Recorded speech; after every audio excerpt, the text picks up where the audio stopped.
आज भी तो तुम टाइम पे ही आए थे, 7 बजे ही। कोई आया हुआ था क्या?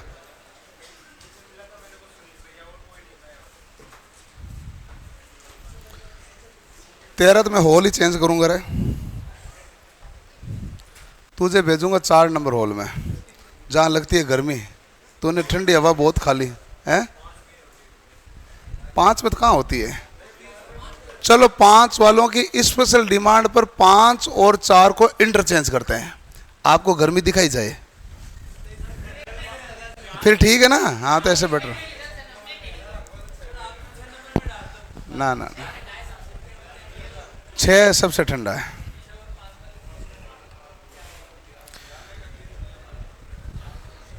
अब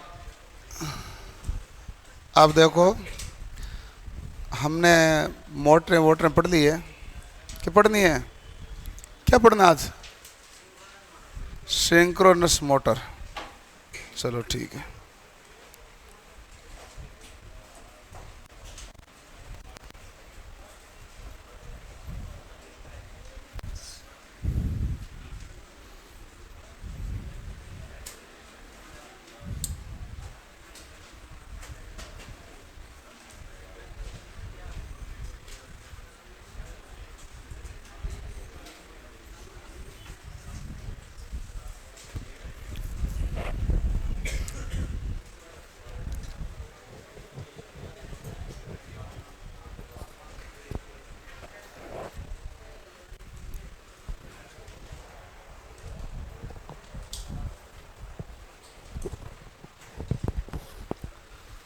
अब देखो, बात हो रही है सिंक्रोनस मोटर की।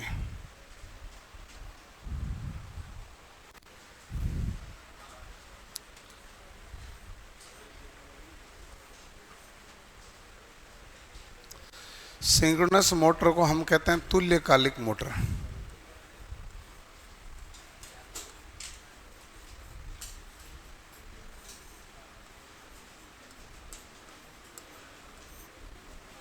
तुल्यकालिक मोटर। और जो तुल्यकालिक मोटर है उसे हम कहते हैं नियत गति से संचालित। क्या होती है भाई? ठीक है। नियत गति से चल संचालित हो रही है तो उसकी नियत गति क्या हो गई भाई? तो आप कहेंगे रोटर की गति है सिंक्रोनस गति के बराबर है। रोटर की गति सिंक्रोनस गति के बराबर। जब रोटर की गति सिंक्रोनस गति के बराबर है तो स्लिप का मान क्या हो जाएगा? 0 हो जाएगा। और हमारे पास सिंक्रोनस मोटर है, क्या ये सेल्फ स्टार्ट होती है?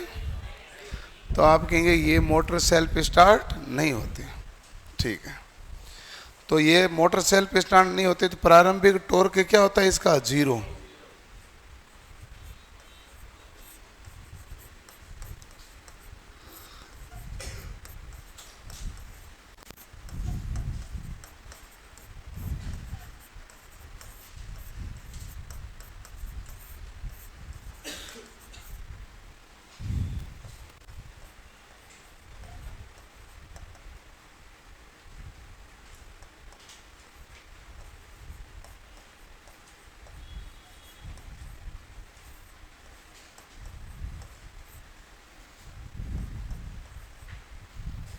तो प्रारंभिक टॉर्क क्या है? 0।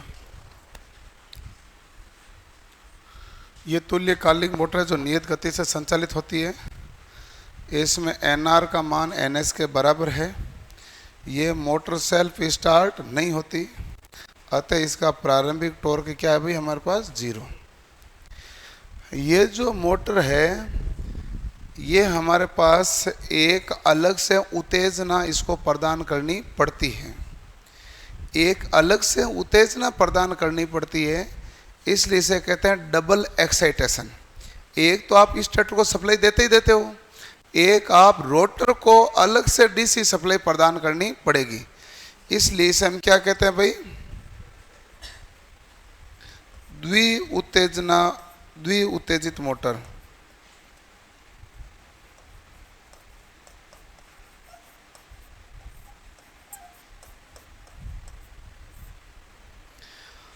द्वि उत्तेजित मोटर। द्वि उत्तेजित मोटर यानी कि डबल एक्साइटेशन है।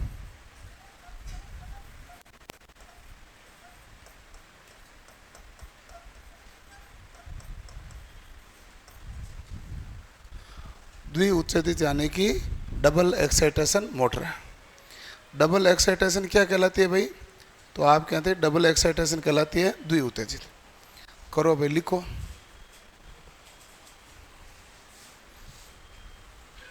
तो कभी कभार आता है, कभी कभार नहीं आता। टेक्निकल वाली क्लास में खड़ा हो।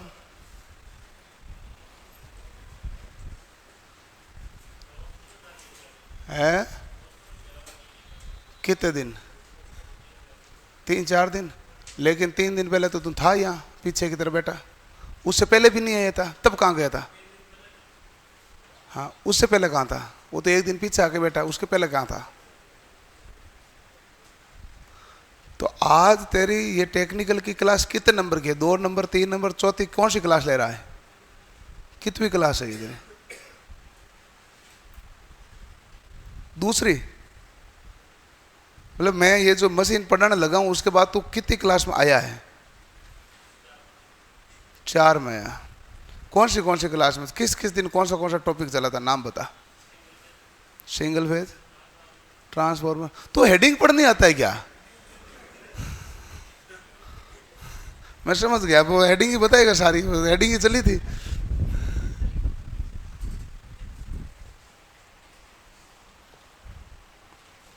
तो बाद में तुम वीडियो वगैरह देख लेता होगा ना, है ना? तो चल फिर मैं सवाल तो पूछ ही सकता हूं।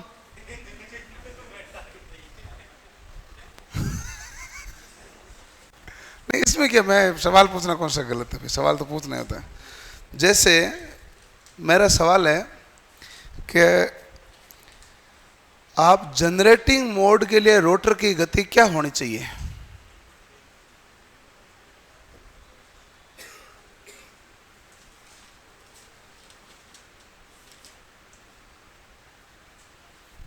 चलो सवाल चेंज कर देते हैं। बैकवर्ड स्लिप का मान क्या होता है? 1 - s तो किसी का नहीं होता है। मतलब गलत भी करो तो वो करो जो किसी और का तो हो, ये तो किसी का नहीं होता है। 2 - s है कि नहीं? स्लिप का मान कितने से कितने के बीच होता है?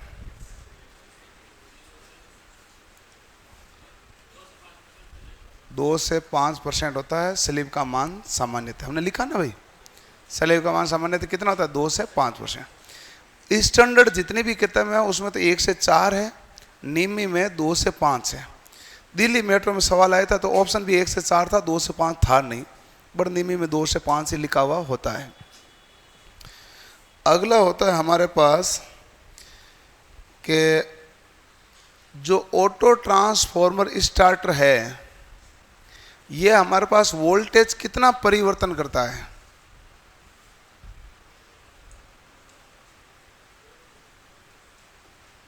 टेपिंग का काम होता है ना इसमें, तो कितना % करता है?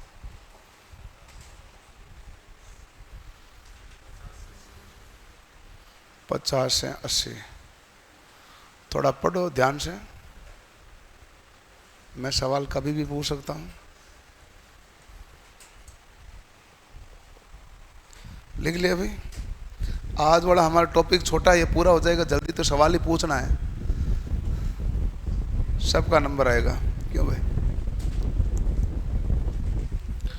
लिख लिया? ये सेल्फ स्टार्ट नहीं होती, इसमें रोटर की गति स्टेटर की गति के सिंक्रोनस गति के बराबर होती है, इसलिए स्लिप का मान क्या होता है? 0। और इसका प्रारंभिक टॉर्क क्या है? 0। और आप इसको ये भी कह सकते हैं कि भाई इसकी गति के बारे में जो ग्राफ बनाए ना, ग्राफ बढ़ता हुआ नहीं बनेगा, ग्राफ सीधा यही बनेगा। कि ये ग्राफ क्यों बनेगा? क्योंकि यही कहलाएगा NR बराबर NS, यही कहलाएगा NR बराबर NS। यही ये हमारे पास इधर तो हमारे पास क्या है भाई? गति है, ठीक है। और ये गति है, तो यहाँ पर ns की गति कहाँ तक है, यहाँ पर। जब इसकी गति के बराबर होगा तो ही मोटर हमारे पास क्या करेगी, गति। ये मोटर का एम्पलीट्यूड आ जाता है, वैल्यू, और यहाँ पर क्या आ जाती है, गति।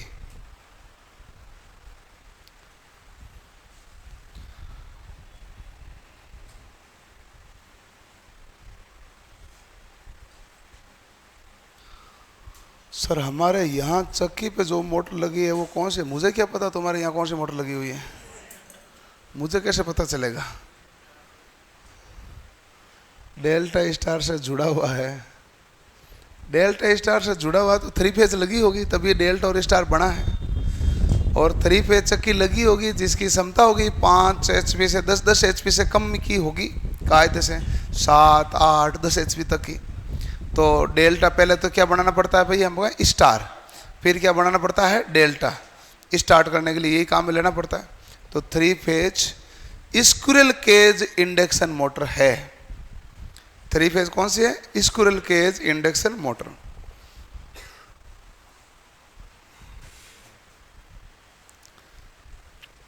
लिख लिया भाई, ओके।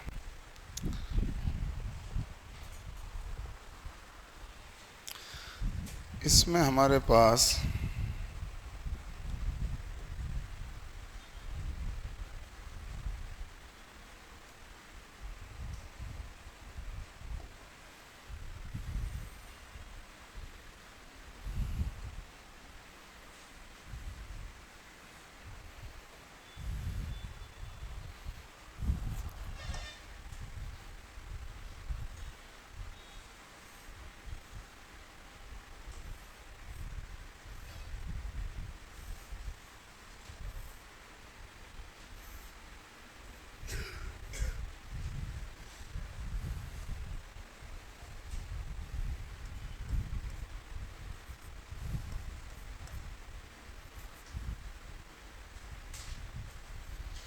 इनको सप्लाई दी जाती है ना रोटर को।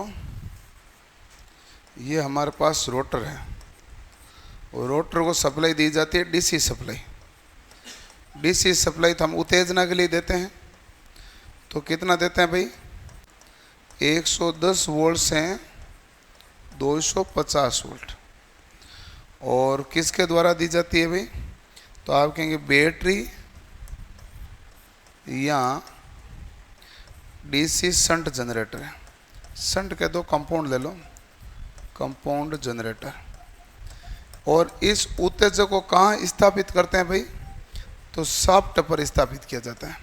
शाफ्ट पर स्थापित का मतलब शाफ्ट पर रखते नहीं है। शाफ्ट पर स्थापित का मतलब है शाफ्ट के ऊपर स्लिप रिंग लगी होती है, उससे जोड़ा जाता है।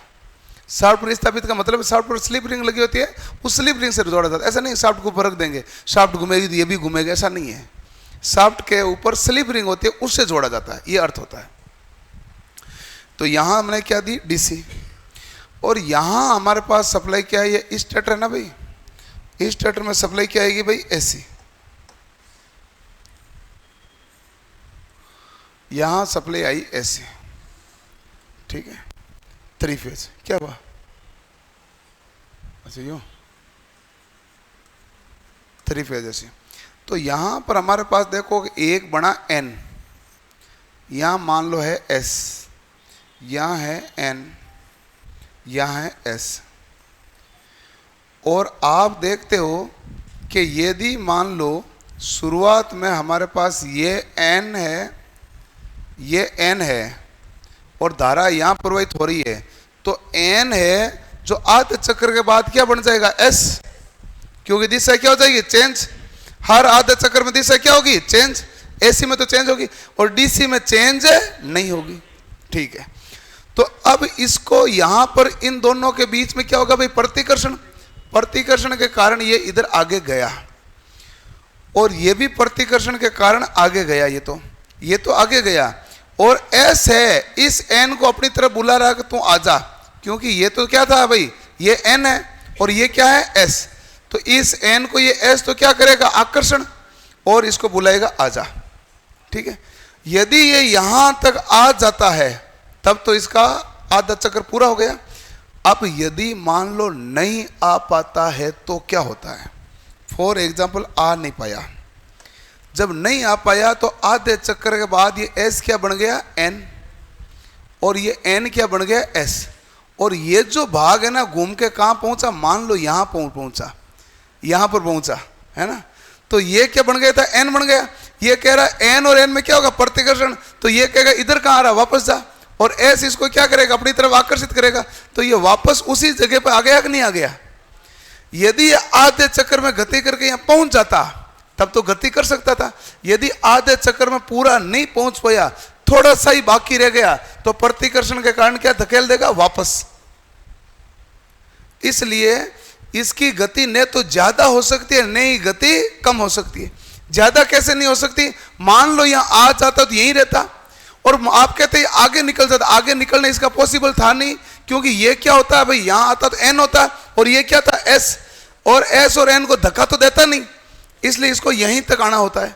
तो इसलिए इसकी गति क्या रहती है नियत, और बराबर आधा चक्कर पूरा हो तो उसका एक शिफ्ट एन से एस क्या हो जाना चाहिए, चेंज हो जाना चाहिए, क्योंकि एसी वाला चेंज हो उससे पहले डीसी वाला पोल गति करके यहां पर आ जाना चाहिए उसी समय बराबर टाइम पर। यदि ऐसा होगा तब यह लगातार गति कर सकता है, ऐसा नहीं होगा तो लगातार गति नहीं कर सकता। और ये जो गति करने की कंडीशन आएगी ये किसके कारण होगी, चुंबक में लॉक हो गया, एन और एस के बीच में क्या हो गया लॉक, और लॉक की कंडीशन के कारण गति करेगी, इससे चुंबकीय लॉकिंग कहते हैं, इसे हम क्या कहते हैं चुंबकीय लॉकिंग। तो चुंबकीय लॉकिंग द्वारा गति करनी होती है। ये ऐसे तो सेल्फ स्टार्ट तो होता नहीं है, चुंबकीय लॉकिंग के कारण क्या करता है गति करता है। एस और एन कैसे बदले आपको समझ में आ गया होगा, लिख लो।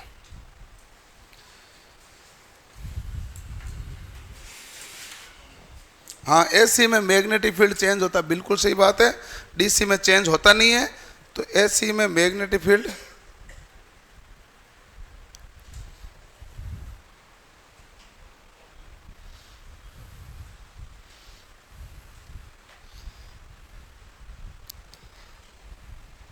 आपको एन से एस तक गति करनी पड़ेगी, क्योंकि नहीं तो एसी के पोल क्या हो जाएंगे तब तक चेंज हो जाएंगे।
लिख लिया भाई।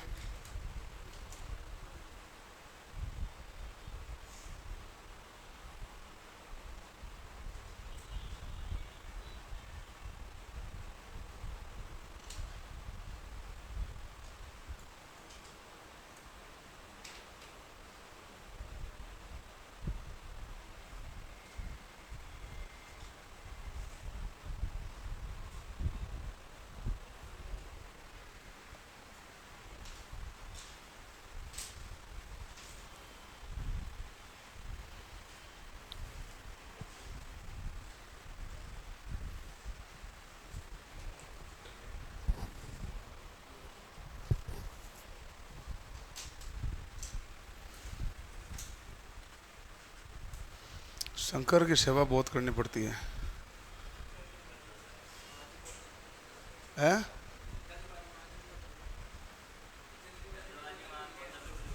बोतल भूल गया ना।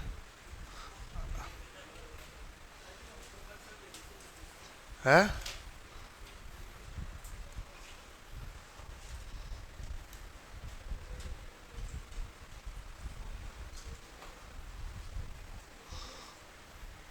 लिख लिया भाई? अब तो ठीक है। द्वि उत्तेजना, डबल एक्साइटेशन, एक डीसी के द्वारा, दूसरा एसी के द्वारा। एसी तो मेन सप्लाई है और डीसी हम रोटर के अंदर देते हैं। तो इसकी गति क्या रह सकती है? नियत, तभी चल सकता, नहीं तो ये गति ही नहीं करेगा। ठीक है। अब देखो कि एक लाइन लिखो कि इंडक्शन मोटर, लिखो लाइन, इंडक्शन मोटर केवल पश्चगामी शक्ति गुणांक पर कार्य करता है।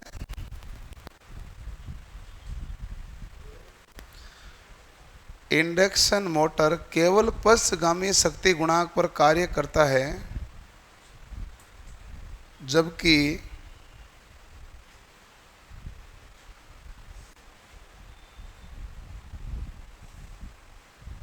सिंक्रोनस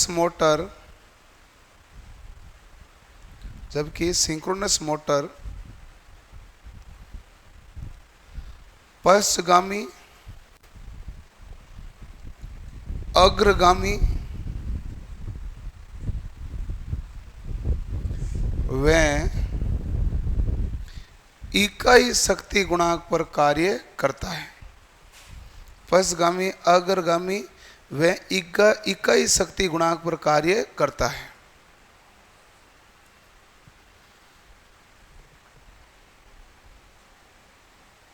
ठीक है।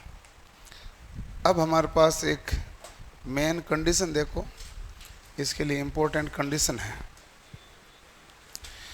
इंपॉर्टेंट कंडीशन ये है कि हमारे पास जो लीडिंग होता ना, उस लीडिंग को क्या बोलते हैं भाई? अग्रगामी।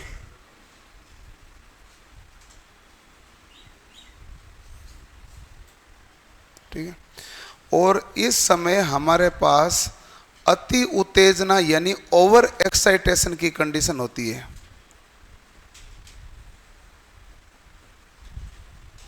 ओवर एक्साइटेशन, जिसे अति उत्तेजना बोला जाता है।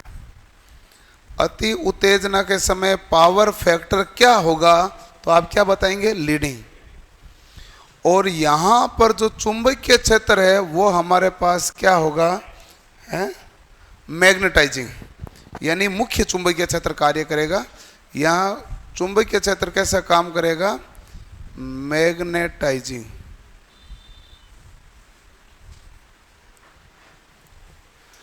अगला लीडिंग के बाद होता है लेगिंग।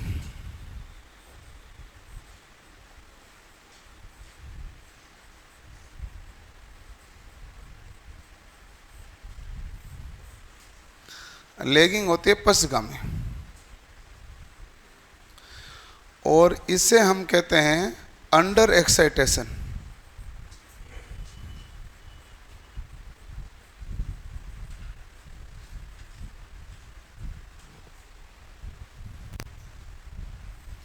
और अंडर एक्साइटेशन होता है डीमैग्नेटाइजिंग, यानी विचुंबकीय प्रभाव।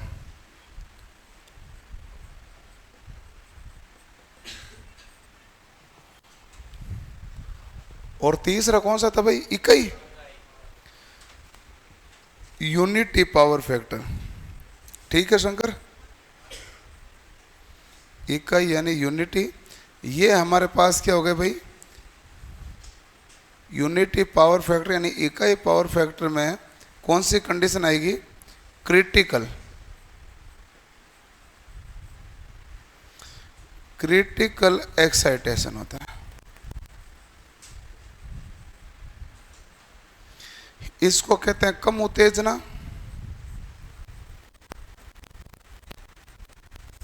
इसे कहते हैं सामान्य उत्तेजना।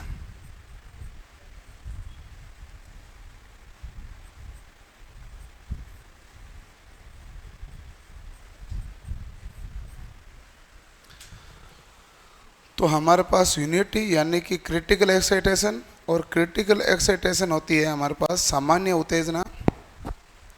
और सामान्य उत्तेजना के लिए जो हम काम में लेते हैं वो हमारे पास क्या होता है भाई? तो आप कहेंगे सामान्य उत्तेजना के लिए होता है क्रॉस मैग्नेटाइजिंग।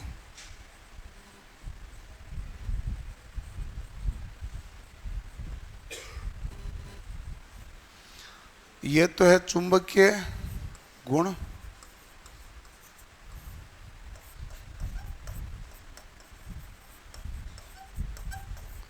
ये विचुंबकीय, ये चुंबकीय विक्षोभ उत्पन्न करता है। क्रॉस मैग्नेटाइज चुंबकीय विक्षोभ होता है। जब ये लीडिंग के रूप में काम करता है तो इसका कार्य है वोल्टेज उत्पन्न करना, वोल्टेज उत्पन्न। क्योंकि ये क्या करेगा, लीडिंग में होता है तो पावर फैक्टर बढ़ाना होता है। लीडिंग में काम कौन करता है? कैपेसिटर। कैपेसिटर क्या करता है? पावर फैक्टर को क्या करता है? लीड करता है। तो लीडिंग में करेगा तो कैपेसिटर का गुण है। तो ये पारेषण लाइन में काम में लिया जाता है। कहां पर काम में लिया जाता है? पारेषण लाइन में।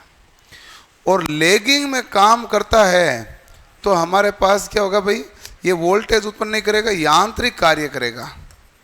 मोटर काम करती है ना, मोटर यांत्रिक कार्य करती है, तो यांत्रिक कार्य करेगा। और यांत्रिक कार्य करेगा तो हमारे पास पावर फैक्टर क्या होगा? लेगिंग। तो सामान्यतः लीडिंग और लेगिंग पर ही कार्य किया जाता है। करो नोट।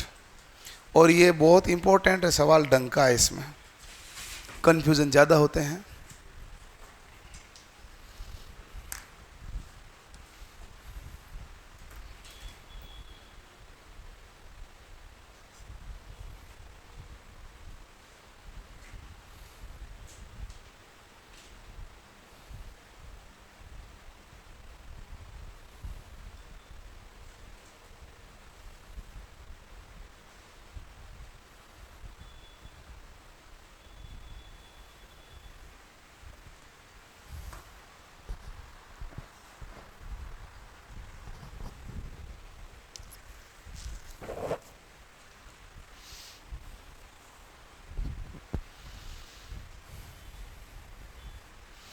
तो फिर कल दोपहर में गए, कब आए थे आप? रात को आए वापस? कल दोपहर में आ गए थे। कौन कौन थे? वापस आए यहाँ पूरे पहुंचे कि नहीं पहुंचे हो? कौन कौन गए थे भाई परिक्रमा करने? 3 ही थे। एक पीछे जाना नहीं था, ये गए थे, मुझे पता चला जाना किधर था।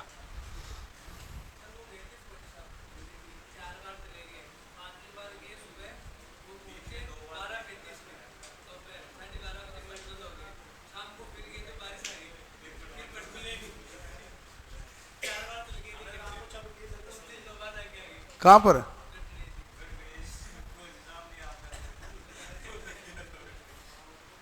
नहीं तो गढ़ गणेश गेट के बंद होते हैं क्या?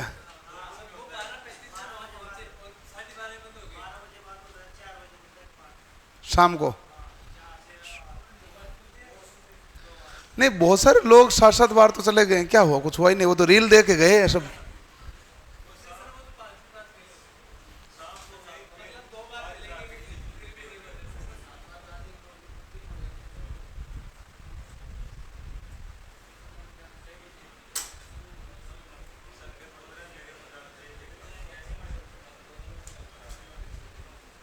नहीं, मैं तो कभी गया नहीं हूँ, लेकिन मैंने सुना है, वो रील में नहीं देखी जो आपने देखी है। हैं? मेरे स्टाफ में कई जने गए थे, वो तो 7-7 बार कब गए, जाके आ गए। वो कहते हम जाते हैं, मैंने कहा तुम जाओ फिर।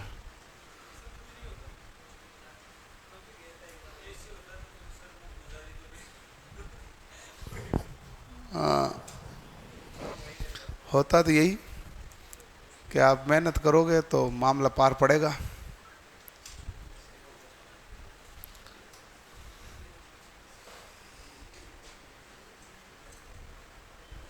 बाकी तो देखो क्या होता है।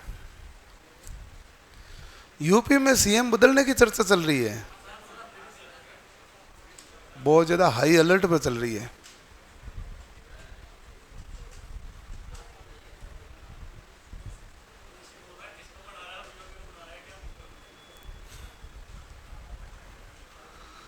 ये बहुत पीछे है।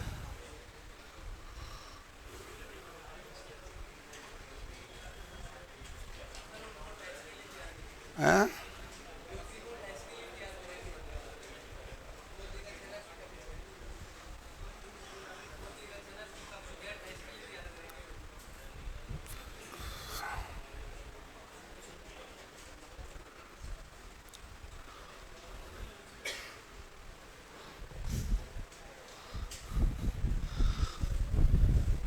चेहरा फीका और चेहरा क्या है?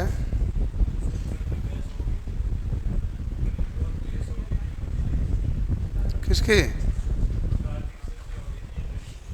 किस है? क्या बेहोश हो गई?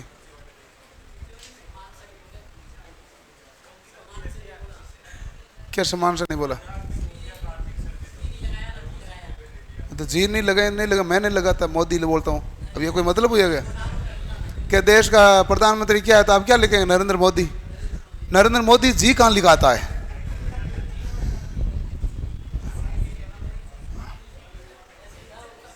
नाम तो नाम ही होता है ना, नाम तो एक्चुअल में नाम लिया जाता है। क्या पूछे कि आपके मिसाइल मैन कौन थे तो आप कहेंगे डॉक्टर एपीजे अब्दुल कलाम। अब जी किधर लगे आपने?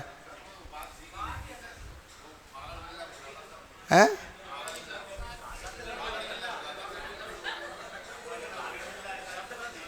अच्छा, हाँ तो बोल देते, उसमें कोई गड़बड़ होती है क्या? ऐसे ही बोलते हैं, मैं तो ऐसे ही बोलता हूँ। मैंने तो यूट्यूब पे वीडियो बनाया रंगा बिला बोल के। मैंने यूट्यूब पे वीडियो बनाया था, जब लोको पायलट की भर्ती है तो वीडियो पड़ा है। तो इसमें क्या, ऐसे बोलते हैं तो बोलते हैं।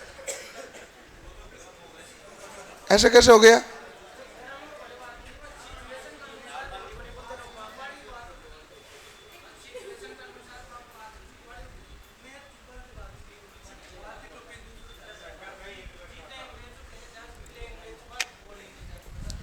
लैंग्वेज कोई कैसे डिसाइड करेगा?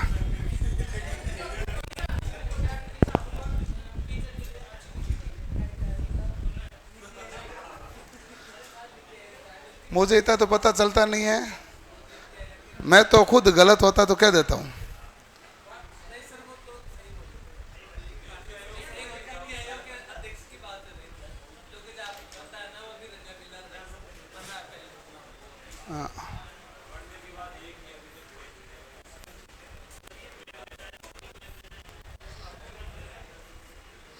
उससे उसको क्या करना, उसका कौन सा फूंफा लगे। मान सम्मान क्या होता है? पूछ लो भाई, क्यों है? हाँ तो ऐसे ही बोला जाता है। वो तो समझाने का तरीका होता है, याद करने का तरीका ही होता है।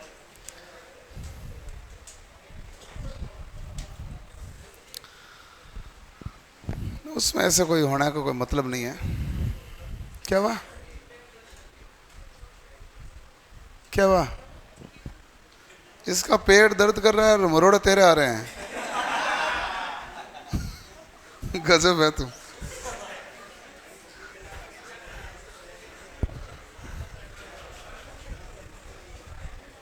अब देख,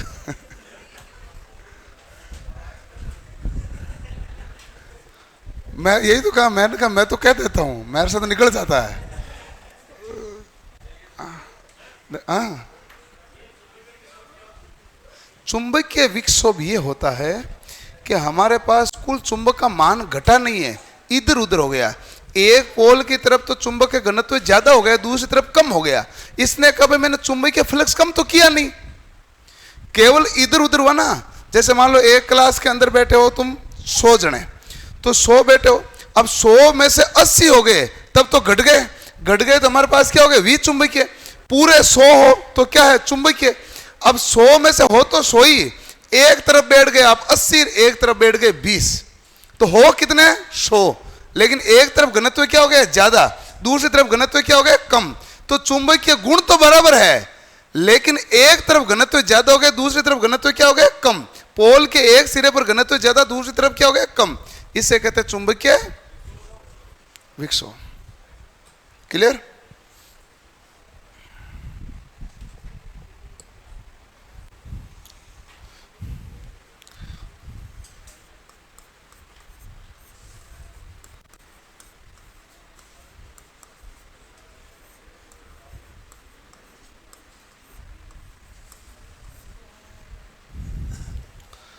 लोड परिवर्तन करने पर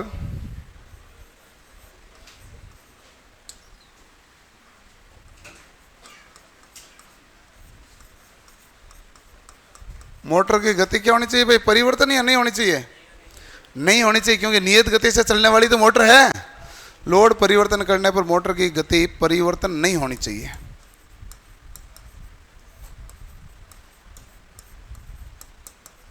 तो मोटर की गति परिवर्तन नहीं होगी। आप लोड ज्यादा बढ़ोगे ज्यादा बढ़ोगे ज्यादा बढ़ोगे तो ये कहेगा बंद ही हो जाते हैं। मैंने आपको बताया इसकी गति परिवर्तन पॉसिबल ही नहीं है, क्योंकि उसकी बराबर एग्जैक्ट गति आएगी तो ही चल पाएगा, नहीं तो ज्यादा पर चल पाएगा, नहीं कम पर चल पाएगा।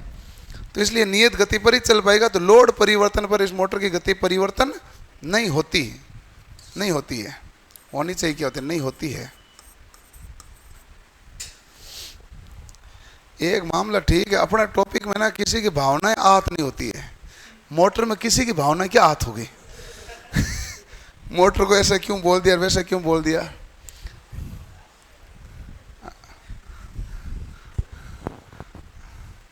तो बाकियों में आहत हो जाती है ना। एक दिन हमारा अशोक सर पढ़ाते हैं राजस्थान जी के। एक दिन उनके लिए भी कॉल आ गया कि अशोक सर ने पता नहीं किसके बारे में बताया, मैं जानता और नहीं, राजाओं के बारे में, सबके बारे में, नहीं तो राजस्थान हिस्ट्री पढ़ी भी नहीं है। उन्होंने कहा ऐसा कैसे बोल दिया? कहा ऐसा क्या बोला है? तो उन्होंने कहा ये बोला है, पता नहीं कोई विवाह का था, उसने विवाह नहीं, वो वहाँ गया। ये कहानी बताते रहते ना राजस्थान जी केवल कहानी बताते। कहानी में क्या है कि कहानी को शानदार करने के लिए लचक दे देते हैं एक। तो लचक देने में उन्होंने कह दिया कि वो शाम को गए प्लेटिना बाइक लेके। वो कह रहा बाकी तो ठीक है, प्लेटिना कहाँ, नाम कहाँ से है, आपने देखा कहाँ? तो ऐसा आ जाता है कई बार। तो ये उनमें मुद्दा होता है जीके वालों में, अपने वालों में क्या मुद्दा है इधर? हाँ, अब और क्या कर सकते हैं? मैं तो मेरे तो पढ़ा हुआ नहीं, लेकिन ऐसा हुआ था तो हमें पता है। तो मैं तो फिर अशोक जी को मैंने कहा यदि मान लो ऐसे ही कोई ऑफलाइन में याद करना पड़े, कोई लचक देनी पड़े, तो माइक को करो बंद, लचक दे दो, पास कर दो चालू। क्यों? याद तो कराना पड़ता है। अब याद करना में तो क्या है कि कहानी में एक इंटरेस्टिंग फैक्ट तो डालना ही पड़ता है, नहीं तो वो कहानी याद नहीं रहती। मामला ही ऐसा रह गया। लोड परिवर्तन करने पर मोटर की गति परिवर्तन नहीं होती। और बाकी इतिहास में भी क्या है कि विवाद तो बहुत ज़्यादा है। कभी ये कहता है, एक इतिहासकार ने ये बोला और दूसरे ने ये बोला है, ये भी तो लफड़ा रहता है। लिख लिया अभी? ओके। सिंक्रोनस मोटर में लोड एंगल कितना होता है?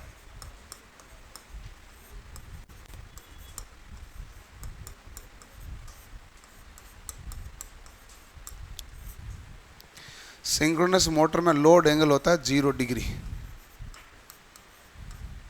सॉरी 90 डिग्री होता है। लोड एंगल कितना डिग्री होता है? 90 डिग्री होता है। अब जी जूर तो क्या होता है, मान लो अशोक गहलोत भर्ती निकालता था, हम कहते हैं अशोक जी गहलोत, भर्तियां नहीं निकाली तो अशोक गहलोत है। जी तो अब ऐसे थोड़ी लगता है, जी तो वैसे लगवाया जाता है। हाँ तो भजन लाल ही कह रहे हैं। कौन भजन लाल जी कह रहा है? अभी भजन लाल ही बोल रहे हैं। सरकार कौन सी भजन लाल सरकार? भजन लाल ही तो बोलते हैं सारे, जी कम बोलते हैं ना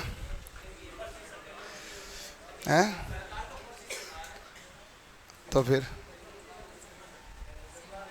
हैं? अभी तक तो यही है। और मामला ऐसा है, टाइम पे भर्तियां जारी कर दे तो ठीक बात है, हैं? चेंज होने में हो ही जाता है। चेंज कोई भी हो सकता है जीवन में, जो आया वो चेंज होगा। लोड एंगल कितना डिग्री है? 90 डिग्री। एक अपने पास दूसरा माम,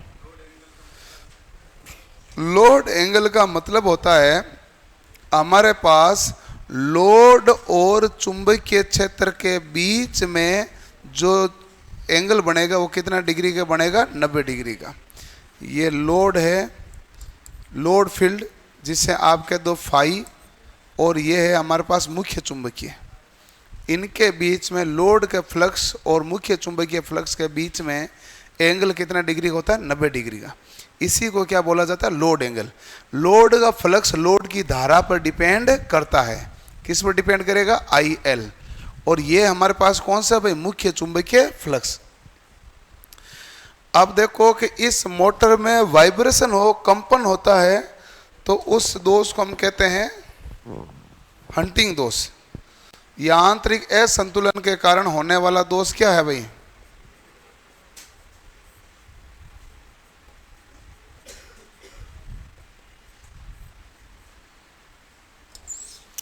यहां लिखो सिंक्रोनस मोटर में दोष।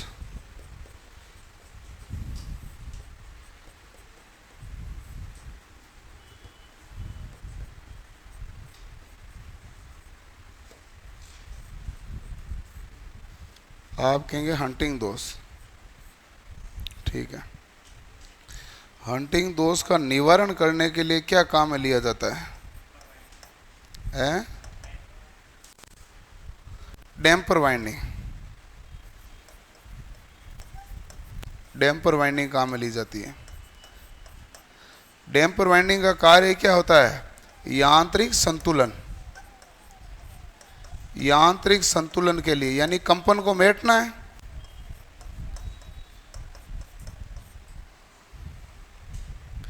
और डैम्पर वाइंडिंग कहाँ लगाई जाती है? पोल फेस पर। पोल फेस पर।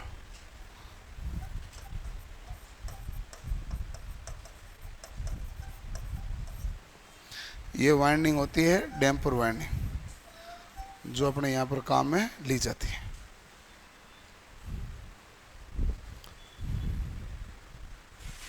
हंटिंग दोष का प्रभाव क्या होता है भाई? यांत्रिक असंतुलन।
पावर फैक्टर सुधारने के लिए सिंक्रोनस मोटर यूज करते हैं, बिल्कुल करते हैं। जब मैंने ये लास्ट वाले में यही लिखा, पावर फैक्टर का सुधारने के लिए जब यूज किया जाता है तब हमारे पास लीडिंग पावर फैक्टर पर कार्य करता है, और ये ओवर एक्साइटेशन की कंडीशन है। यदि अंडर एक्साइटेशन है तो पावर फैक्टर नहीं सुधारेगा, केवल मोटर की तरह ही काम करेगा। फिर यांत्रिक कार्य का मतलब क्या होता है? सिंपल मोटर की तरह काम करना। तो सामान्यतः इन दो चीज़ों पर ही ज़्यादातर कार्य करता है। यूनिटी पावर फैक्टर बढ़ाना थोड़ा मुश्किल होता है।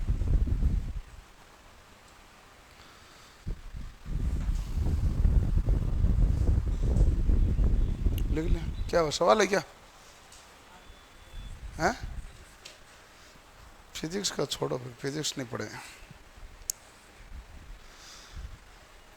फिजिक्स पढ़ा दी हमने आपको, हैं?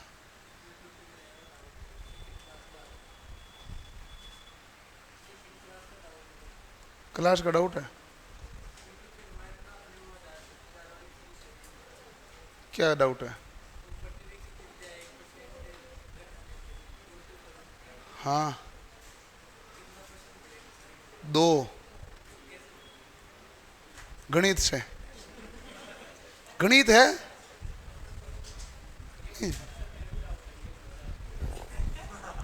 तभी ये पानी पिला रहा तुझे। ये तो गणित है भाई, एक सिंपल मैथ है।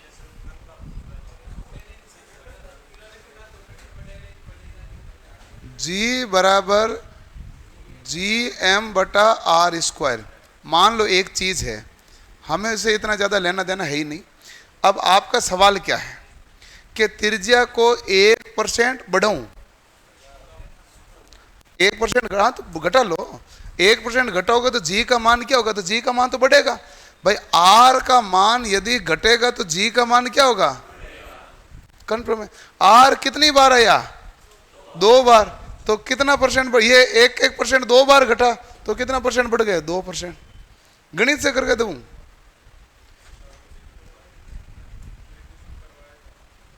करवाया था ना मैंने, फिर भी इनको देखो चेता नहीं। ले, अरे दादा, अब तो देख तुम, आर का मान मान ले पहले है 100। अब 1% घटा दिया तूने तो नया आर का मान कितना हो गया भाई? 99 हो गया। जी और आर एक दूसरे के व्युत्क्रमानुपाती है कि नहीं है? G1/R1²। और G2 आएगा तो बराबर क्या हो जाएगा भाई? R2 का स्क्वायर। ऐसा जाता है कि नहीं जाता है? ये होता तो व्युत्क्रमानुपाती है। ठीक है, ये हमारे पास व्युत्क्रमानुपाती है। तो देखो कि R2 का मान कितना है भाई? 99। तो 99 का क्या कर दिया आपने? स्क्वायर। ये नीचे क्या हो गया? 100 का स्क्वायर। ये हमारे पास क्या हो गया भाई? 9801। अच्छा, मैंने त्रिज्या का मान घटाया ना? हाँ, 9801। और ये 9801 पॉइंट कहाँ है अभी? तो 9801 बट्टा कितना है भाई? 10,000। ठीक है, तो G1/G2 है जो हमारे पास आएगा 0.9801। यही हुआ? ठीक है, अब आपको किसका मान पूछा? G2 का। तो G2 का मान आप ज्ञात कर लो कि G2 का मान हमारे पास छोटा है बड़ा है? बड़ा है, तभी तो वैल्यू 1 से क्या ही छोटी है। तो G2 बराबर क्या हो जाएगा? 0.9801 बट्टा क्या हो गया भाई? G1। यदि G1 का मान 100 है तो G2 का मान 98 होगा कि नहीं होगा? G1 का मान 100 है तो G2 का मान क्या होगा? 98। कितना परसेंट घटा है? 2%। तो गणित है, इसमें क्या है? ये तो कहीं पर भी आ सकता है, ये कोई यहाँ थोड़ी, ये तो आपके मैथ में भी तो आता है कि त्रिज्या को 2% घटाए तो एरिया पर क्या प्रभाव पड़ा।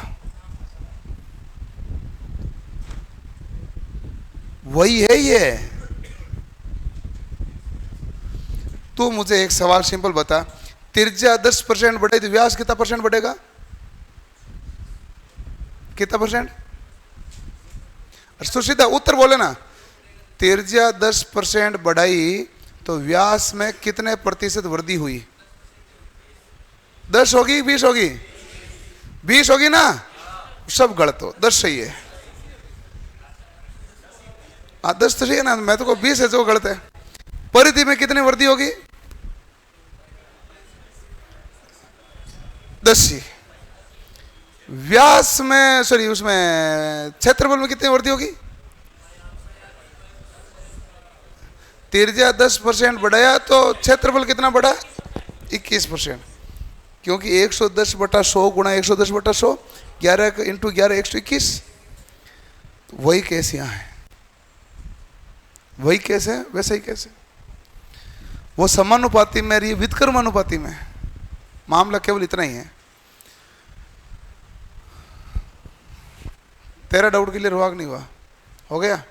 तो बता फिर, त्रिज्या 10% बढ़ाई तो गोले का आयतन कितना परसेंट बढ़ा?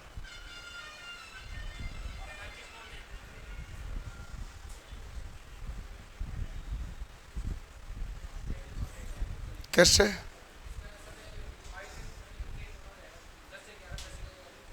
तीन गुणा करोगे तो 10 गुणा 3 30 हुआ है। ओके ओके, सही है। 1331 आया 11 का क्यूब करने पर। तो हवा में गुणा होने लगे तेरे? नहीं नहीं, मुझे संजय सर ने बताया था कि शंकर का समस्या है, वो कह रहा है हवा में गुणा नहीं हो रहा है। ये बताया था क्या क्लास में? ये क्लास में चर्चा हुई होगी। मैं हमारा चर्चा होती है, ऐसा नहीं है कि हमारी चर्चा नहीं होती। मैंने कहा मैं ये आपकी चर्चा हुई तभी तो मैंने आपको बात बताई है। ऐसे मुझे कैसे पता चला आपके साथ उन्होंने क्या चर्चा की थी? हमारे ऑफिस में चर्चा होती है कई बार। और ब्रिलियंट कोई पढ़ने वाला बच्चा है, कोई गड़बड़ करने वाला बच्चा है, इन सब के बारे में तो पक्की पक्की चर्चा होती है।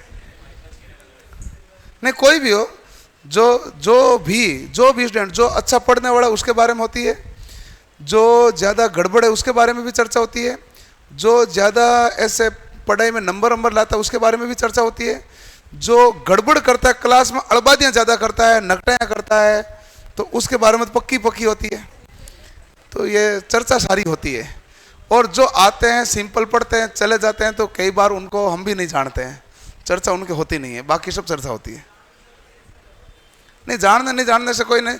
सबसे ज़्यादा सिलेक्शन वाले रेशियो में भी वही आते हैं, आप चेक कर लेना कभी भी।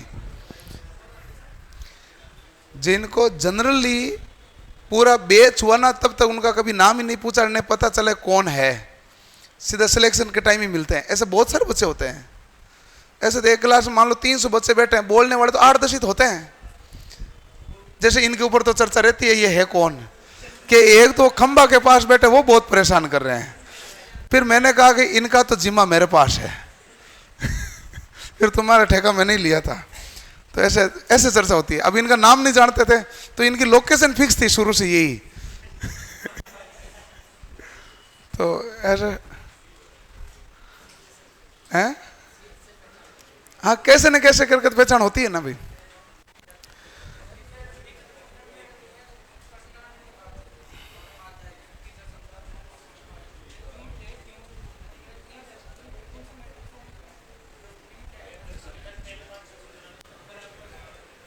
नहीं कोचिंग तो पहली बार ही करनी होती है। कितनी बार करनी होती है?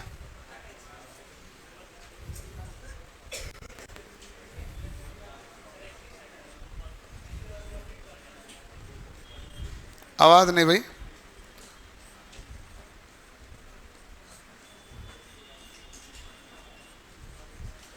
कोचिंग पहली बार ही करनी होती है और उसी में आपको जॉब लेनी होती है भाई। 2-3 बार का लफड़ा क्यों रखना?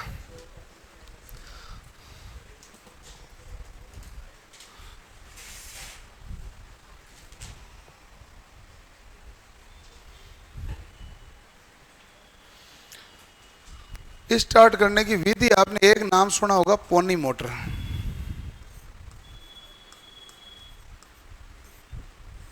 ये पोनी मोटर नाम किसने सुन रखा है? आपने एक नहीं सुन रखा है? पोनी मोटर नाम किसने सुन रखा है? ये जितने भी सुन रखे हैं इन्होंने कोई ना कोई एग्जाम दिया है पहले टेक्निकल का, और जिसने भी टेक्निकल का कोई भी एग्जाम दिया नाम ये जरूर सुना हुआ होता है। मामला यही होता है?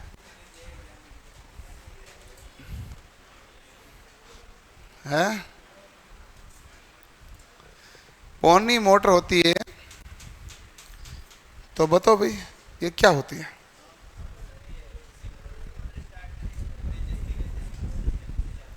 हाँ, यह एक इंडक्शन मोटर होती है। इसमें पोल की संख्या कम होती है जिसके कारण इसकी गति सिंक्रोनस गति से अधिक होती है।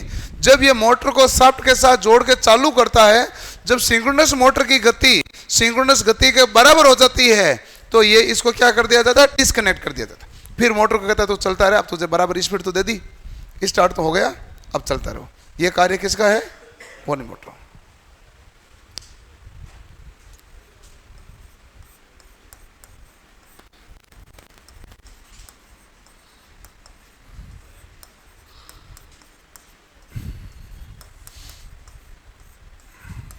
ये एक इंडक्शन मोटर होती है।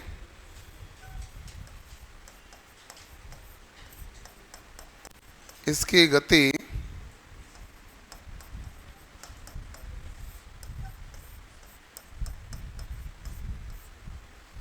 पोलों की गति से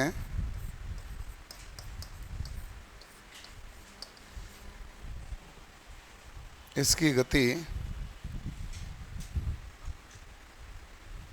पोलों की गति से कम होती है। इसकी गति हमारे पास क्या होती है भाई?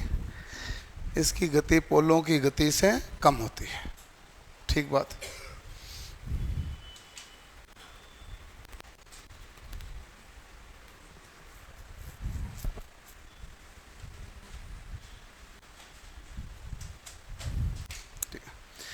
अब पोनी मोटर क्या है? ये एक इंडक्शन मोटर है। इसकी गति पोलों की गति से, सॉरी क्या लिख दिया मैं? इसमें पोलों की संख्या कम होती है जिसके कारण इसकी गति अधिक होती है। नहीं, फेर नहीं है, उसमें क्या कर सकते हैं? इसमें पोलों की संख्या कम होती है जिसके कारण गति अधिक होती है।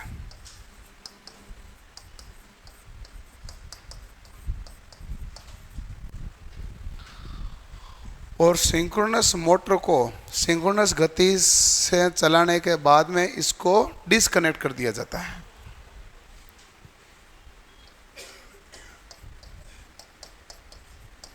सिंक्रोनस मोटर को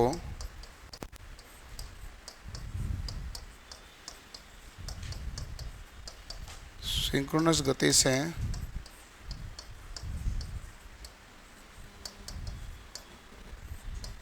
चलाने गति से चालू करके इस मोटर को विसंयोजित किया जाता है।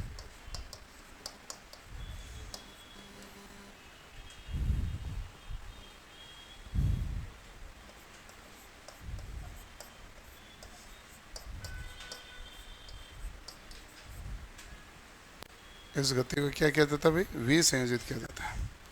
इसमें पोलों की संख्या क्या होती है? कम, जिसके कारण गति क्या होती है? अधिक। ये हमारे पास एक कौन सी मोटर है भाई? ये इंडक्शन मोटर है। इंडक्शन मोटर में पोलों की संख्या क्या है? कम, जिसके कारण गति का मान क्या है? अधिक। और सिंक्रोनस मोटर को सिंक्रोनस गति से चालू करके इस मोटर को डिस्कनेक्ट किया जाता है।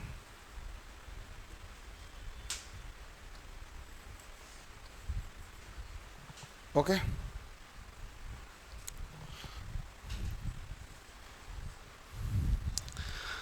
अब देखो कि जब सिंक्रोनस गति पर चलने लगती है तो इसमें चुंबकीय लॉकिंग की कंडीशन आती है जिसके कारण ये लगातार गति करती है।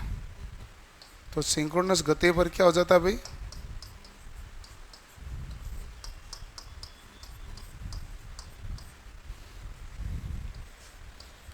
चुंबकीय लॉकिंग हो जाता है।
ठीक है।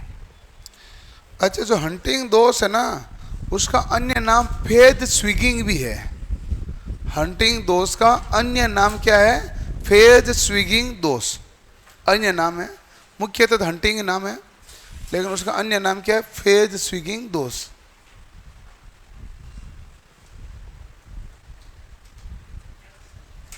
फेज स्विगिंग दोष, यही हंटिंग दोष का अन्य नाम है। कि बच्चा कह रहा है सर पोनी मोटर को इंग्लिश में क्या कहते हैं? ये बहुत अच्छा सवाल है। पोनी मोटर, पोनी इंग्लिश का शब्द है। पोनी का मतलब होता है चोटी, है ना? चुट्टियां नहीं बनाते हैं ये पीछे, यही तो कहलाती है पोनी।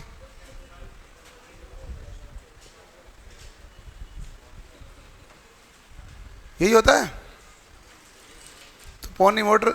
और जिसने मुझे ये पूछा ना पोनी मोटर इंग्लिश में क्या कहते हैं, उसको इंग्लिश आती भी नहीं है। और उसको इंग्लिश यदि आती तो उसको पता होता है कि पोनी मोटर इंग्लिश का शब्द है।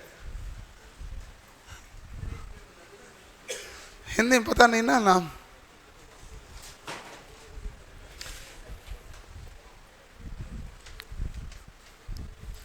हिंदी में मोटर को क्या कहते हैं वही नहीं पता है। मोटर तो खुद इंग्लिश शब्द है। जनरेटर को तो जेनित्र कहते हैं। पता नहीं भाई, मैंने तो कभी पढ़ा नहीं है। पढ़ा भी होगा तो ध्यान दिया नहीं होगा। मैंने रजिस्ट्रेशन मैंने पढ़ा भी नहीं है। मैंने मोटर को मोटर ही पढ़ा। हिंदी में लिखो चाहे इंग्लिश लिखो, यह है मोटर ही है। क्या पोलों की संख्या कम होती है? पोल, ये तो मशीन ही अलग है ना। इंडेक्स मोटर, इसमें पोल कम रखोगे गति क्या होगी? गति ज्यादा होगी। तो इसकी गति किससे ज्यादा होनी चाहिए? सिंक्रोनस गति से। तो सिंक्रोनस की स्पीड पे पहुंचेगा तो इसको क्या कर दो? डिस्कनेक्ट कर दो, फिर ये मोटर अपने आप चलती जाएगी। हैं? मोटर को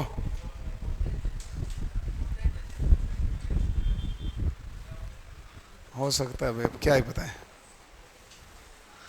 लिख लिया? ओके। अगला कौन सा विधि है?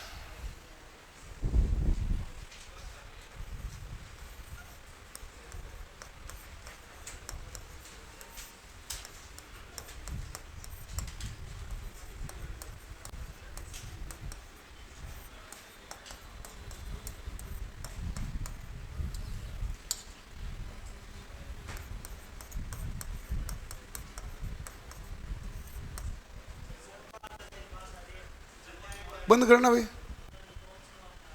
बंद करो, बंद करो, बंद करो, ऐसे ही बंद करो भाई।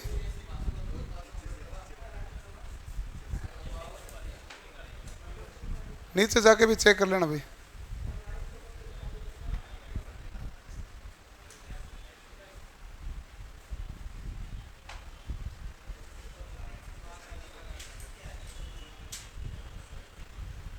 ऐसे में आई, इसमें आई।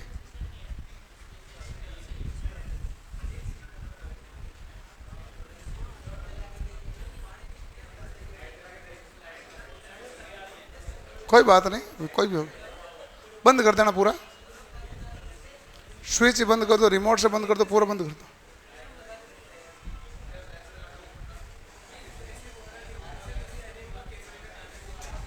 क्या रे?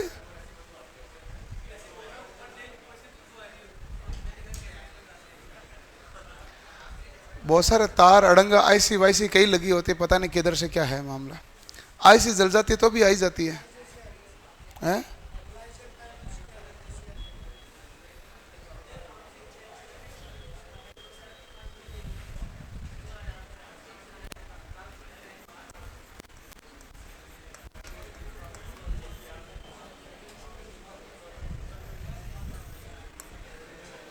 Slip ring induction synchronous run motor. Slip ring induction synchronous run motor, ठीक है। अब ये हमारे पास क्या होती है? Slip ring induction start synchronous run motor के स्लिप रिंग मोटर के द्वारा तो स्टार्ट की जाती है, और जब उसकी गति सिंक्रोनस गति के बराबर हो जाती है तो उसको सिंक्रोनस स्पीड से चला दिया जाता है। तो यहाँ पर इसमें एक सिंक्रोनस मोटर है,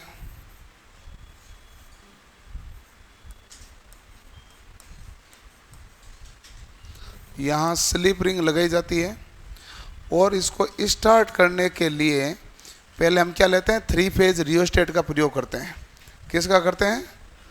3 फेज रियोस्टेट का। जब ये स्टार्ट हो जाती है तो इसमें चेंज ओवर स्विच के द्वारा इसको डिस्कनेक्ट कर देते हैं। तो प्रारंभ में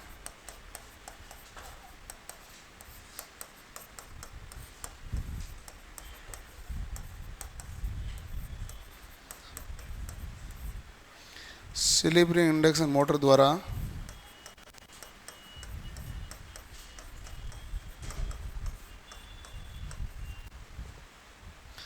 प्रारंभ में स्लिप रिंग इंडक्शन मोटर के द्वारा स्टार्ट की जाती है। ठीक है, प्रारंभ में स्लिप रिंग इंडक्शन मोटर के द्वारा स्टार्ट की जाती है। ओके, ठीक है। दूसरा, स्लिप रिंग मोटर के द्वारा स्टार्ट की जाती है। दूसरा हमारे पास है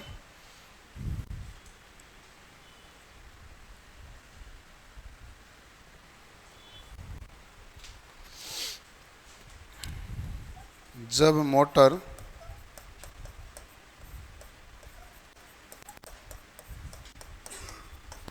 पूर्ण गति पर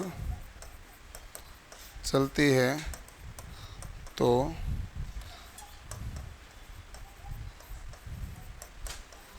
चेंज ओवर स्विच के द्वारा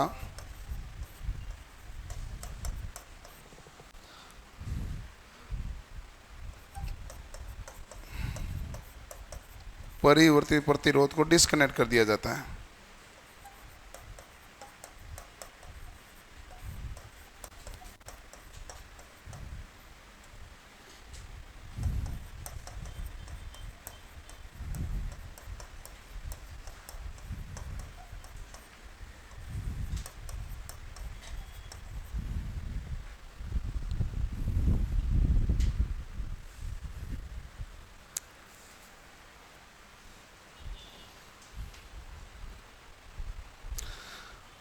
बच्चा पूछ रहा पोनी मोटर का उपयोग क्या? पोनी मोटर का उपयोग है कि सिंक्रोनस मोटर को चालू कर रही है। पोनी मोटर का उपयोग क्या था? सिंक्रोनस मोटर को चालू कर रही है। ये तो उपयोग ही तो था। हाँ पोनी मोटर का उपयोग ही तो यही है कि सिंक्रोनस मोटर को क्या कर रही है? चालू।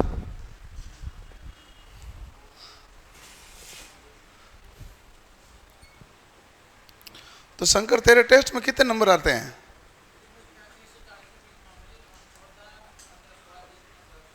हैं?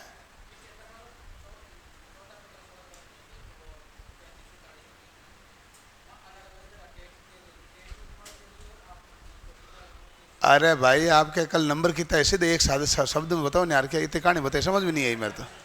कितने नंबर आते हैं? छोटा सा उत्तर दो, छोटा सा उत्तर। 40, 50, 60, 35 से 40, 40 से 45, 55 से 60, कोई तो आंकड़ा ऐसे बोल दो।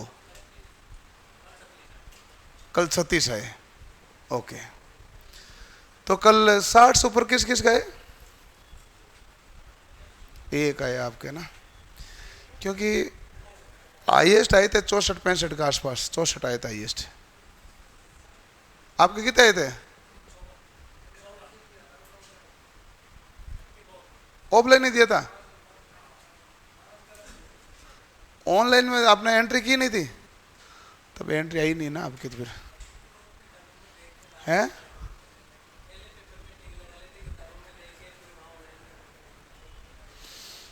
वो तो कैसे करूं, उससे क्या फर्क पड़े? वो तो आपको टेस्ट देना खुद का है, उसमें तो कितना टाइम लगता है।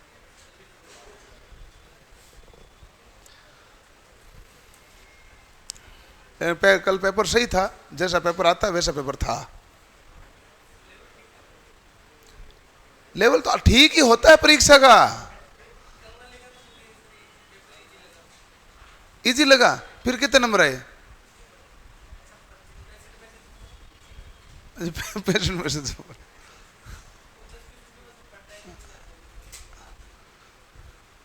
नहीं, पेपर का लेवल आप उठा लेना। पेपर का लेवल है ही यही। अपने टेस्टों में फिर भी कम आते हैं। आप दूसरे वो जाते हैं ना टेस्ट बुक वगैरह, वहां टेस्ट में आपके नंबर ज्यादा ही आते हैं। हैं? हाँ, तो उसमें नंबर हमेशा ही ज़्यादा आएंगे। जितना टेक्स्ट बुक में नंबर आते हैं उससे आपके परीक्षा में नंबर कम आने के चांसेज हैं, और हमारे यहाँ से जो नंबर आते हैं उससे परीक्षा में थोड़ा ज़्यादा ही आएगा, कम नहीं आएगा। ये मामला है शुरू से ही। पेपर का लेवल सही रखते हैं, जो पेपर का लेवल होना चाहिए वो रखते हैं बस, है कि नहीं? तूने दिया, तेरे कहाँ जरूरत पड़ती है। हाँ भाई साहब, तो एंट्री नहीं मारी उसमें तुम? नहीं, पेपर तो ऑनलाइन था। यूट्यूब पर मैंने 2 वीडियो बना दिए थे, क्लास में 3 बार बोल दिया था। एक दिन का तो तुम बहाना मार भी नहीं सकते। ये तो शुक्रवार से चर्चा चल रही है कि होगा क्या। थोड़ा देखा करो।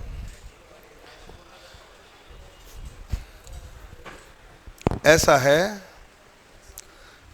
अभी ये 7 दिन चल जाएगा, 10 दिन जो भी है, उसके बाद में हम आपके CBT 2 के पार्ट ए पर फोकस करेंगे। जब एग्जाम की डेट नहीं आएगी तो वो तो स्ट्रॉन्ग करना ही पड़ेगा ना तब तक। CBT 2 का पार्ट ए, जिसमें वो है बेसिक साइंस, इंजीनियरिंग और वर्कशॉप कैलकुलेशन वाला मामला है ना, उसको देखना पड़ेगा, करना ही पड़ेगा। तब तक स्ट्रॉन्ग ही करना चाहिए। आदमी अपनी तरफ से सब तरीके से मजबूत रहे। इतने सारे टेस्ट वेस्ट देने के बाद में सब तरीके से मजबूत ही, अब कभी भी एग्जाम डेट दो ना, क्या ही दिक्कत है। अगला देखो, तीसरा होता है DC उत्तेजना द्वारा।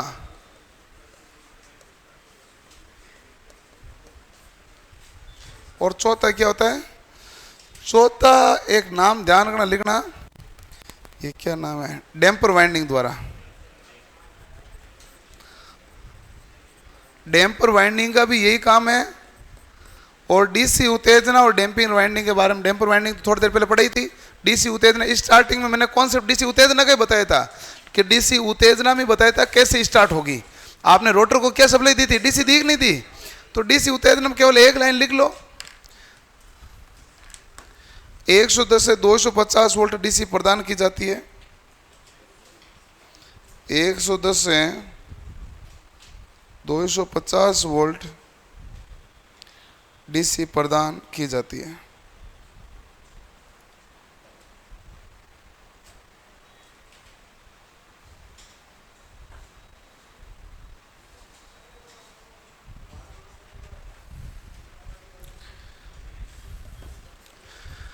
एक 110 वोल्ट से 250 वोल्ट DC प्रदान की जाती है।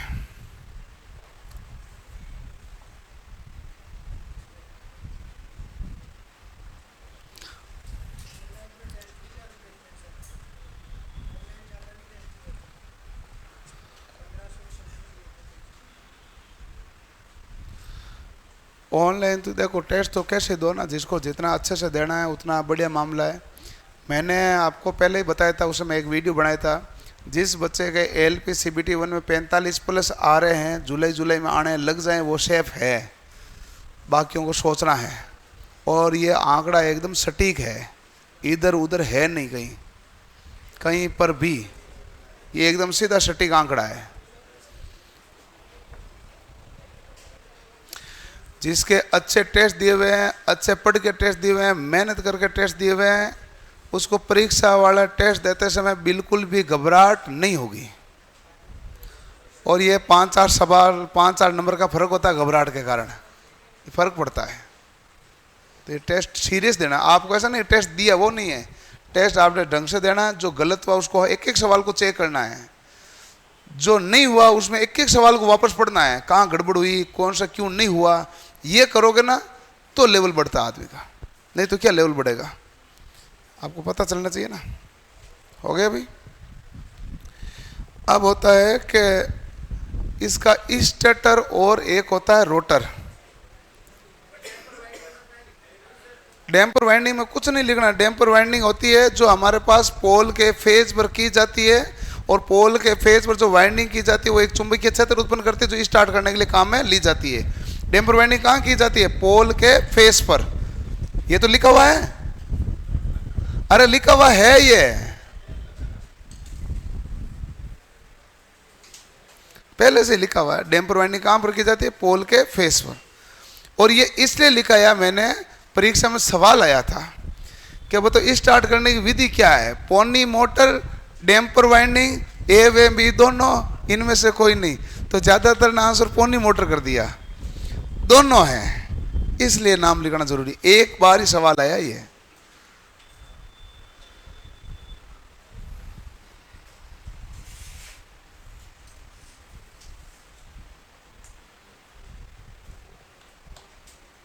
ओके,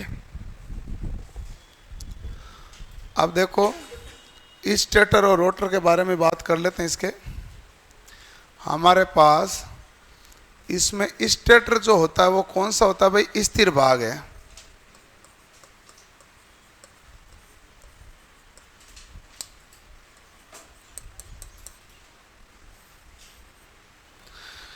स्टेटर में आर्मेचर की कोर होती है। इसमें कौन सी कोर होती है भाई?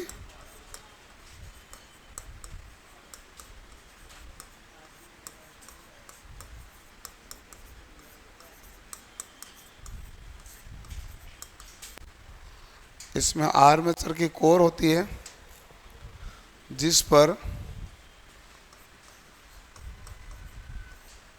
नहीं जो होती है, जो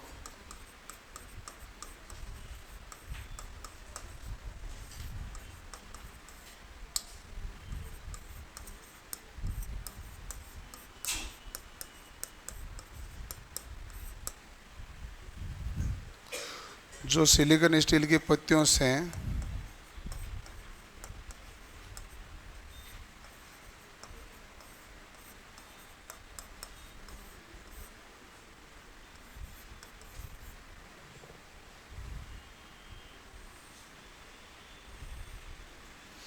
इसमें आर्मेचर की कोर होती है, जो सिलिकॉन स्टील की पत्तियों से मिलकर बनी होती है। ठीक है।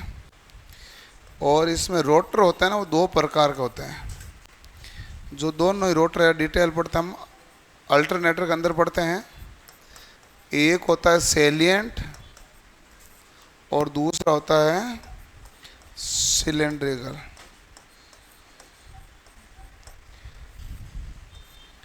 दो रोटर होते हैं, एक सेलिएंट, एक होता है सिलेंड्रिकल।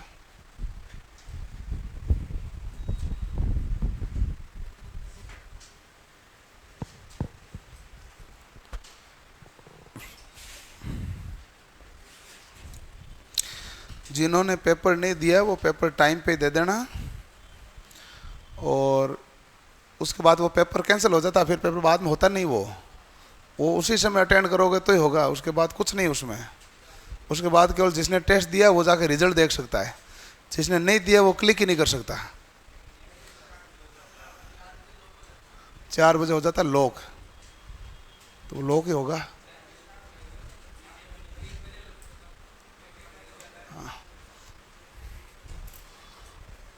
4 बजे हो जाएगा वो लॉक। 4 बजे से पहले पहले टेस्ट दे दिया करो, जिसको भी देना है।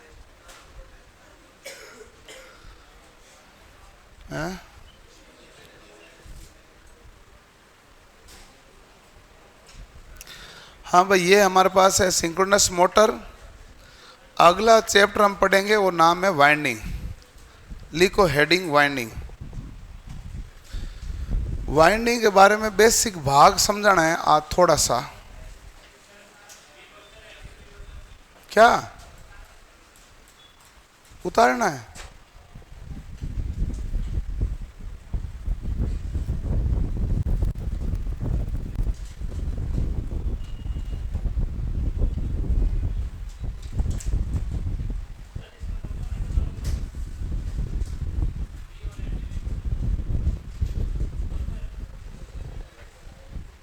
अरे हाँ, भूल गए ना, देखो। चलो भाई, इसमें दो वक्र बनते हैं भाई।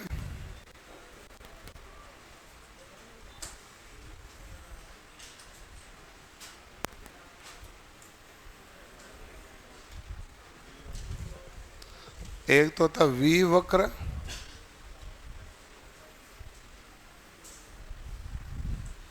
एक होता है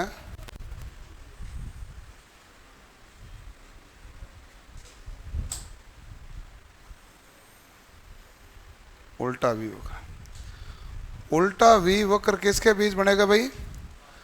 लोड, धारा और पावर फैक्टर के बीच। और वी वक्र बनेगा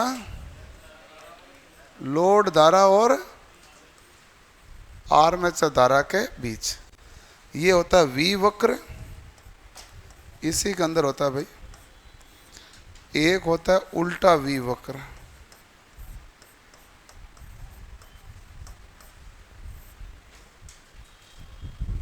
यही था। और तो कुछ छूटा थोड़ी था, ये छूट गया होगा। पूछा जाता है वी वक्र किसके बीच है और उल्टा वी वक्र किसके बीच बना जाता है?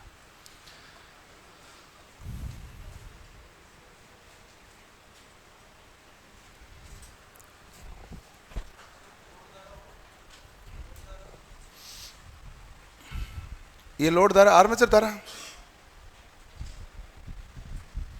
लोड में आर्मेचर करंट के बीच है और ये पावर फैक्टर के और लोड धारा के बीच।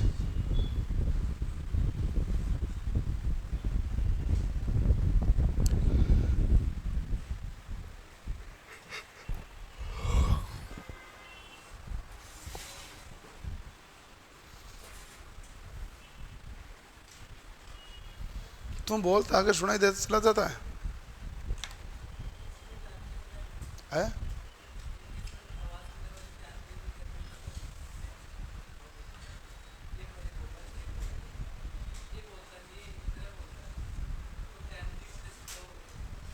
ये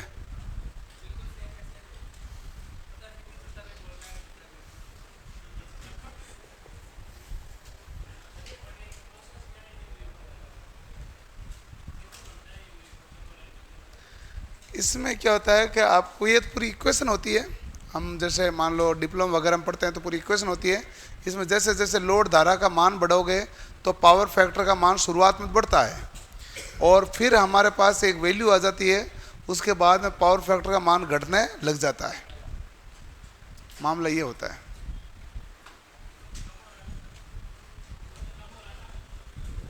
इसका पावर फैक्टर बताया मैंने तो। पावर फैक्टर तो ये था ना। ये सूत्र होता है, इनके सूत्रों से हमें लेन देन नहीं होता है। सवाल हमें इतना ही पूछा जाता है कि किसके बीच बनता है। और ये भी पिछले 2 साल से पूछने लगे हैं। उससे पहले तो वी वक्र, उल्टा वी वक्र आया नहीं था। सवाल ये किसका बीच बनता है? पावर फैक्टर और लोड धारा के बीच बनता है तो उल्टा वी है, और आर्मेचर धारा और लोड धारा के बीच बनता है तो वी वक्र है।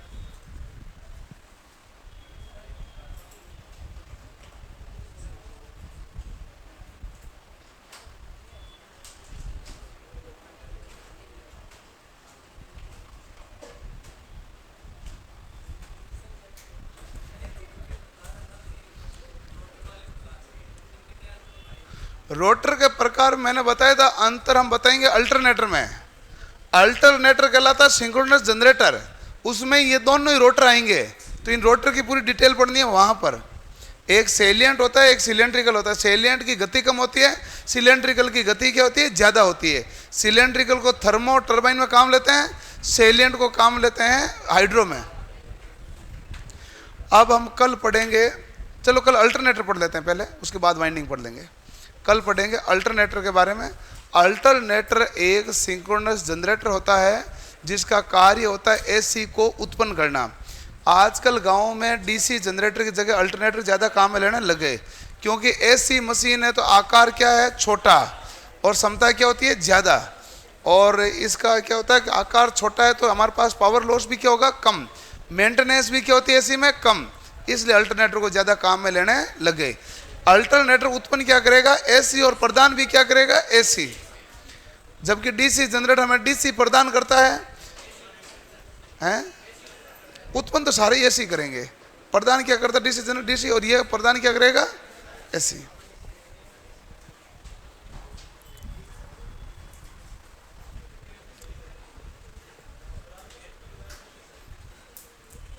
मुझे नहीं पता।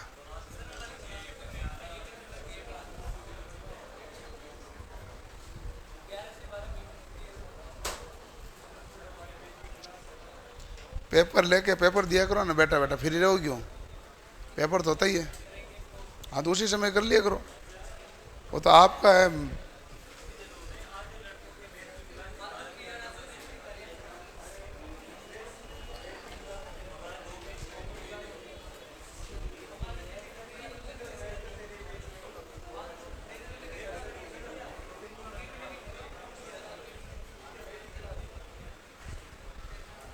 हाँ भाई, आधे बच्चों के मैथ की क्लास दिखा रहे हैं, आधों के नहीं दिखा रहे हैं।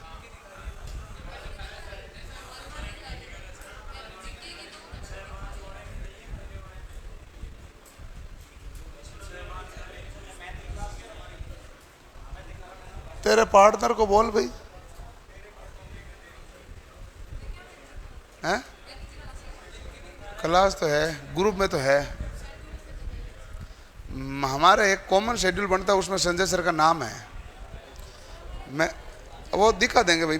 फिर ये इन्होंने गड़बड़ कर दी होगी ना। हॉल नंबर 5 में 11 से 12 है, हॉल नंबर 6 में 10 से 11 है। क्लास है। नहीं दिखा रखी, क्यों नहीं दिखा रखी? ये तो हमारी होनहार टीम कुछ भी कर सकती है।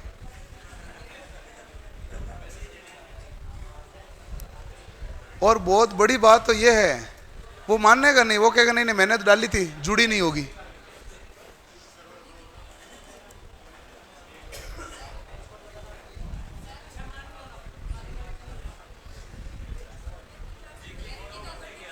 इधर तो मैं बताता हूँ बैच कोड। फोन लो। हेलो, क्या